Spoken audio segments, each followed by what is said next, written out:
Assistant Professor, Department of Commerce, KCS Kasna College of Arts and Science.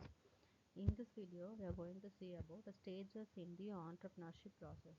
So இப்போ நம்ம வந்து ஒரு entrepreneur ஆகிறோம் அப்படின்னா நம்ம என்னென்ன ப்ராசஸ்லாம் வந்து கடந்து வரணும் அப்படின்றத பார்க்க போகிறோம்.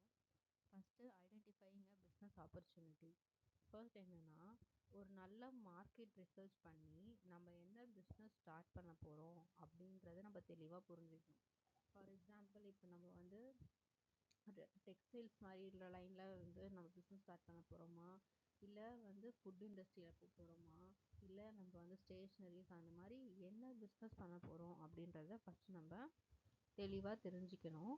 அதே மாதிரி அதை இப்போ நம்ம வந்து ஃபார் எக்ஸாம்பிள் ஃபுட் இண்டஸ்ட்ரியில் வந்து நான் வந்து பிஸ்னஸ் ஸ்டார்ட் பண்ண போகிறேன் அப்படின்னா அதை பற்றின மார்க்கெட் ரிசர்ச் வந்து நம்ம பண்ணணும். ஓகேவா? அடுத்து நம்மளோட காம்படிட்டர்ஸ் யாருன்றதை ஃபஸ்ட்டு வந்து நம்ம ஐடென்டிஃபை பண்ணணும். ஸோ ஐடென்டிஃபைங் பிஸ்னஸ் ஆப்பர்ச்சுனிட்டியில் ரெண்டே தான். ஒன்று ஃபஸ்ட்டு மார்க்கெட் ரிசர்ச் பண்ணணும், ரெண்டாவது காம்படிட்டிவ் அனாலிசிஸ் பண்ணணும். அவங்க வந்து நம்ம காம்படிட்டர் வந்து எவ்வளோ தூரம் வந்து ப்ராஃபிட் ஏர்ன் பண்ணுறாங்க, அவங்களோட ப்ராடக்ட் எவ்வளோ ரீச் ஆகிருக்கு அப்படின்ற அனாலிசிஸ்லாம் வந்து நம்ம பண்ணணும். நெக்ஸ்ட் பார்த்தீங்கன்னா டெவலப்பிங் அ பிஸ்னஸ் கான்செப்ட். ஸோ இப்போது நம்ம இந்த இண்டஸ்ட்ரியில் நம்ம வந்து பிஸ்னஸ் ஸ்டார்ட் பண்ண போகிறோம் அப்படின்னா அந்த இண்டஸ்ட்ரியில் ஸ்டார்ட் பண்ணுறதுக்கு என்னென்ன ப்ராப்ளம்லாம் வரும் அப்படின்றது, ஸோ அந்த இண்டஸ்ட்ரீஸில் வந்து என்னென்ன ப்ராப்ளம் இருக்கும் அப்படின்றத வந்து நம்ம ஐடென்டிஃபை பண்ணணும். எந்தெந்த இடத்துலலாம் வந்து லேக் ஆகலாம், இல்லை வந்து எந்த இடத்துல நமக்கு லாஸ் ஆக வந்து சான்சஸ் இருக்குது, என்ன பண்ணால் வந்து நமக்கு அந்த லாஸஸ்லாம் ப்ரிவென்ட் பண்ணலாம் அப்படின்ற மாதிரி அந்த ப்ராப்ளம் என்னன்றதை ஃபஸ்ட்டு ஐடென்டிஃபை பண்ணணும். அடுத்து அந்த ப்ராப்ளமுக்கு சொல்யூஷன் நம்ம வந்து ஃபைண்ட் பண்ணணும். ஓகேவா? இப்போது அவங்களுக்கு அந்த ப்ராப்ளம் இருக்குதுன்னு தெரியும். இப்போது நம்மளும் ஸ்டார்ட் பண்ணி நமக்கும் அந்த ப்ராப்ளம் வந்ததுன்னா அப்போ நம்ம வந்து என்ன சொல்யூஷனை வந்து நம்ம வந்து கொண்டு வர போகிறோம் அப்படின்றதே முன்னாடியே வந்து தெரிஞ்சு வச்சுக்கணும். நெக்ஸ்ட்டு வந்து வேல்யூ ப்ரப்போர்ஷன்.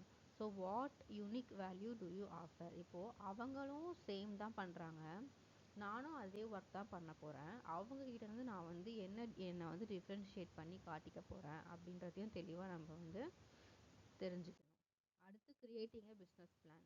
ஸோ இப்போ நம்ம என்ன பண்ணிட்டோம்னா என்ன என்ன என்ன பிஸ்னஸ் பண்ண போகிறோன்னு தெரிஞ்சாச்சு. அதில் இருக்க ப்ராப்ளம் சொல்யூஷன்ஸ் எல்லாத்தையுமே பார்த்தாச்சு. ஸோ இப்போ அதை எக்ஸிக்யூட் பண்ணுறதுக்கு நான் என்ன பண்ண போகிறேன்னா ஒரு பிஸ்னஸ் பிளான் பண்ண போகிறேன். அந்த பிளானில் வந்து என்னுடைய ஃபினான்ஷியல் ப்ரொஜெக்ஷன்ஸ் எப்படி இருக்க போகுது, ஆப்ரேஷன்ஸ் பிளான் என்ன, மார்க்கெட் அனாலிசிஸ் என்ன, எக்ஸிக்யூட்டிவ் சம்மட்ஸ், இதை பற்றின ஒரு ஓவர் வியூவாக வந்து நான் வந்து ஒரு பிளான் பண்ணுறேன். பிளான் பண்ணிவிட்டு நெக்ஸ்ட் என்ன பண்ணுறேன்னா செக்யூரிங் ஃபினான்சிங். ஸோ பிளான் பண்ணிட்டேன், பிஸ்னஸ் ஸ்டார்ட் பண்ண போகிறேன். அடுத்து நான் என்ன பண்ணணும், எனக்கான கேபிட்டலை நான் வந்து ரெடி பண்ணணும். ஸோ நிறைய சாய்ஸஸ் இருக்குது. பேங்க் லோன் வாங்கலாம், இல்லை வந்து வென்ச்சர் கேபிட்டல், இல்லை ஏஞ்சல் இன்வெஸ்டர்ஸ் கிட்ட போயிட்டு அப்ளை பண்ணலாம், அப்படி இல்லைன்னா பூஸ்ட் ஸ்ட்ராப்பிங் இருக்குது. அப்படி இல்லைன்னா நம்ம வந்து நம்மக்கிட்டே ஓனாக அசெட் இருந்ததுன்னா அதை வந்து சேல்ஸ் பண்ணிவிட்டு அதிலேருந்து வர வேல்யூவும் நம்ம எடுத்துக்கலாம், இல்லை வந்து ஃப்ரெண்ட்ஸ் கிட்ட இருந்து லோனாக வாங்கலாம். ஸோ இந்த மாதிரி நிறைய ஃபினான்ஷியல் ஆப்ஷன்ஸ் வந்து நமக்கு அவைலபிளாக இருக்கும். நெக்ஸ்ட்டு எஸ்டாப்ளிஷிங் தி பிஸ்னஸ். ஸோ இப்போ நம்ம என்ன பண்ணிட்டோம், ஃபினான்ஸும் ரெடி பண்ணியாச்சு. அடுத்து என்ன பண்ண போகிறோம், பிஸ்னஸை ஒரு ஸ்டார்ட் பண்ண போகிறோம். அது ஃபஸ்ட் நம்ம என்ன பண்ணணும்னா நம்மளுடைய பிஸ்னஸை ஃபஸ்ட்டு ரெஜிஸ்டர் பண்ணணும். ஸோ ரெஜிஸ்டர் பண்ணிவிட்டு அதுக்கப்புறம் வந்து நெக்ஸ்ட் என்ன பண்ணணும், அதுக்கான லைசன்ஸ் வாங்கணும், பெர்மிட்லாம் வாங்கணும். நம்ம எடுத்தோன்னே ஸ்ட்ரைட்டாக வந்து நம்மளால் ஸ்டார்ட் பண்ண முடியாதுல்ல. ஸோ ரெஜிஸ்டர் பண்ண போகிறோம், அடுத்து அதுக்கான பெர்மிட்டும் லைசன்ஸும் வாங்க போகிறோம். அண்டு தேர்டு பார்த்தீங்கன்னா உங்களுடைய இன்ஃப்ராஸ்ட்ரக்சர், அதாவது எந்த இடத்துல நான் வந்து பிஸ்னஸ் பண்ண போகிறேன் அப்படின்றதையும் செலக்ட் பண்ணிடணும். அந்த ஆஃபீஸ் ஸ்பேஸ், எக்யூப்மெண்ட்ஸ், டெக்னாலஜி எல்லாமே வந்து ரெடி பண்ணிக்கணும். லாஸ்ட்டாக வந்து establishing the key business process. So நம்ம என்ன ப்ராசஸை வந்து நம்ம தாட்டில் வச்சுருந்தோமோ அதை எக்ஸிக்யூட் பண்ணுறோம். Next building the team. பிஸ்னஸ்க்கு ஆஃபீஸ் எல்லாமே வச்சாச்சு. ஸோ உள்ளே ஒர்க் பண்ணுறதுக்கு நம்ம என்ன பண்ணணும், கண்டிப்பாக வந்து ரெக்ரூட் பண்ணணும். ஸோ அதுக்கு ரெக்ரூட் பண்ணும்போது சேல்ஸ் டீம் வேணும், மார்க்கெட்டிங் டீம் வேணும், ஆப்ரேஷன்ஸ் டீம் வேணும், நெக்ஸ்ட் வந்து அந்த ப்ராடக்ட்டை டெவலப் பண்ணுறதுக்கான ஒரு டீம் வேணும், அண்ட் இவங்களுக்குலாம் ஒரு லீடர் வேணும். ஸோ இந்த மாதிரி ஒரு டீமை வந்து நம்ம பில்ட் பண்ணுறோம். அடுத்து launching and marketing the business. So இப்போது என்ன பண்ணுறோம், எல்லாம் ரெடி ஆகிடுச்சு, ஆஃபீஸ் எல்லாம் ரெடி ஆகிடுச்சு, ப்ராசஸ்லாம் ஸ்டார்ட் பண்ணி எல்லாம் பண்ணிட்டாங்க. இப்போ நம்ம என்ன பண்ணுறோம்னா ப்ராடக்டை மார்க்கெட்டில் லான்ச் பண்ணுறோம். ஓகேவா? அதாவது என்னோடய ப்ராடக்ட் வந்து மார்க்கெட்டில் வரப்போகுதுன்றதை நான் அனௌன்ஸ் பண்ணுறேன். அடுத்து மார்க்கெட்டிங் ஸ்ட்ராட்டஜி. ஸோ அந்த டார்கெட் ஆடியன்ஸை நான் எப்படி வந்து கேப்சர் பண்ண போகிறேன். ஃபார் எக்ஸாம்பிள் இப்போ கிண்டர் ஜாய் எடுத்துக்கிட்டிங்க அப்படின்னா, அந்த கிண்டர் ஜாய் வந்து அந்த டார்கெட் கஸ்டமர்ஸ் பார்த்தீங்கன்னா வந்து ஒரு 6 to 7 இயர்ஸ்க்குள்ள பசங்களை வந்து டார்கெட் பண்ணுறாங்க. ஓகேவா?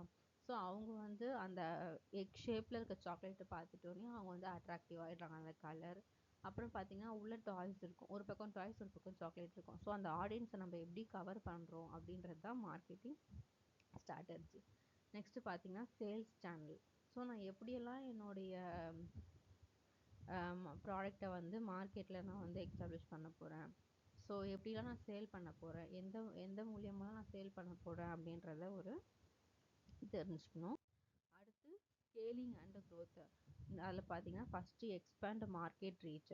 கொஞ்சம் தூரம் மட்டும் ரீச் ஆனால் போதுமா? ஸோ கஸ்டமர்ஸ் நமக்கு வந்து நிறைய வர வர தான் நம்மளால் வந்து க்ரோத் அடைய முடியும். ஸோ நம்மளோட மார்க்கெட்டை வந்து எக்ஸ்பேண்ட் பண்ணணும். அடுத்து டெவலப் நியூ ப்ராடக்ட்ஸ்.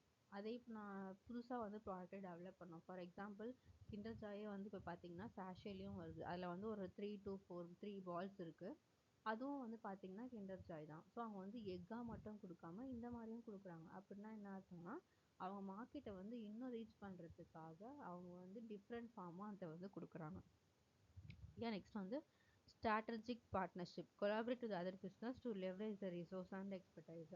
ஸோ இப்போது நம்ம 2 கம்பெனியாக ஜாயின் பண்ணுறோம். ஃபார் எக்ஸாம்பிள் ஒரு சோப் வாங்கினா வந்து பவுடர் ஃப்ரீ அப்படின்னும் போது அந்த இடத்துல வந்து 2 கம்பெனிஸ் வந்து மர்ஜ் ஆகிட்டு அவங்களுடைய மார்க்கெட்டை வந்து எக்ஸ்பேண்ட் பண்ணுறாங்க. ஓகேயா? ஸோ இது வந்து stages of entrepreneurship process. So இதோட கண்டினியூஷன் நம்ம வந்து நெக்ஸ்ட் வீடியோவில் பார்க்கலாம். தேங்க்யூ.